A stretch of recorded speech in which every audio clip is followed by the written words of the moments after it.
CIMB ka, mas ma-offeran ka. So, kung wala kang CIMB bank, makikita mo naman yung mga tulad nung sinabi ko kanina, ganun lang yung mga requirements niya. So, if may CIMB bank ka or may valid ID ka naman, pwede ka mag-install ng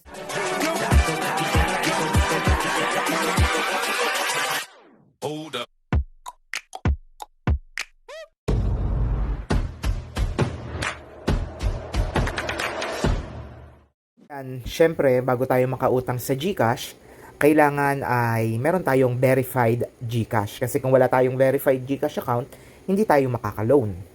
So, ngayon, mag-login na tayo sa ating GCash. Ayan, pag naka-login na tayo sa GCash, puntahan nyo agad si Borrow. Okay? So, ito siya. Ayan, puntahan nyo agad yan. Then, kapag napuntahan nyo na yan, hanapin nyo ngayon si GGibbs. Ayan yung mga ino-offer namin. Si GGibbs at si GCredit. Okay? So, mamaya pupunta tayo kay GLoan. Sa GGibbs muna tayo.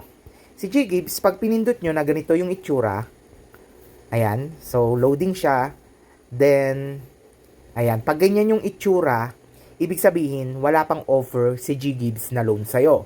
Ibig sabihin, hindi ka pa pwedeng mag-GGibbs. So, bakit? Maaaring mababa yung iyong G-score, hindi mo nagagamit si GCash mo, wala kang savings katulad ko, tapos hindi masyadong nalalagyan ng funds yung GCash, and maaaring nagagamit mo yung GCash mo, talagang pang cash out lang. Kaya hindi ka pa na-offeran. So, para tayo magkaroon ng offer, ang kailangan natin gawin, tulad ng sinabi ko kanina, fully verified ka dapat. Ayan. Tapos, Filipino citizen, syempre, halos lahat naman tayo. 21 years old and over, verified email, and keep using GCash. Ayun yung sinasabi ko. Hindi porket ginagamit mo sa cash in, cash out, ay magkakaroon ka na ng offer sa GGibbs. Kasi kadalasan, kapag ang ginagamit mong funds sa GCash mo is nagagamit mo lagi for cash out, talagang bumababa yung G-score niya, and hindi nagiging eligible pagdating kay GGibbs. Okay, so pagdating naman kay GCredit, punta tayo kay GCredit ngayon. Ayan, si GGibbs meron niyang mababa yung mga interest niyan, pero normally is maaari mo siyang gamitin sa mga store na may QRPH, like sa mga SM, Grocery, Mercury Drug, Pure Gold pwede din. Pero lagi niyong tatandaan, lagi kayong magtatanong kung pwede bang gamitin yung GGibbs sa kanila or hindi. So ngayon, punta naman tayo kay GCredit. Si GCredit ay powered ng CIMB. So, ito siya. Powered siya ng CIMB Bank. So, ibig sabihin, depende yung offer sa'yo ni CIMB, ni GCash via CIMB. So, kung may CIMB ka, mas ma-offeran ka. So, kung wala kang CIMB Bank, makikita mo naman yung mga tulad nung sinabi ko kanina, ganun lang yung mga requirements niya. So, if may CIMB bank ka or may valid ID ka naman, pwede ka mag-install ng CIMB bank sa Play Store, then mag-register ka lang dyan, and kung may payslip ka, pwede ka dyang magkaroon ng savings. Tapos, antayin mo magkaroon ka ng offer ng personal loan at Revi Credit. Okay, so sa GCredit, ang mapapansin natin dito is revolving loan siya. Kapag nagbayad tayo sa utang natin, magagamit mo na ulit siya. So, dito sa akin, meron akong offer dito na 14,400. Actually, 20K yan. Bumaba na siya. Then, nagamit ko na ngayon, this month, yung 8,537. So, babayaran ko siya on February 23. Yan pa yung due date ko kasi hindi ko naman siya ginagamit within this period. So, may mga paliwanag tayo dyan sa ating, dito din sa ating YouTube. So, hanapin nyo lang po, GCredit Billings Explanation by Almontero Tutorial. Okay, ayan. Kapag lumabas yan, ibig sabihin may offer ka na.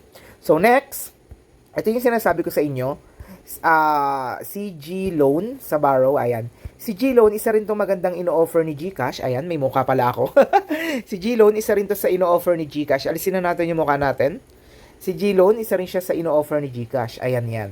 So, ang maganda dito kay GLoan is hindi mo na siya kailangang i-trade kasi directly, pwede mo na siyang ilagay sa iyong GCash balance. So, ibig sabihin, kapag na-operan ka dito kay GLoan, pwede mo na siyang ipunta agad dito kay GCash. Unlike dito kay GGibbs, kailangan mong i-convert bago siya maging cash.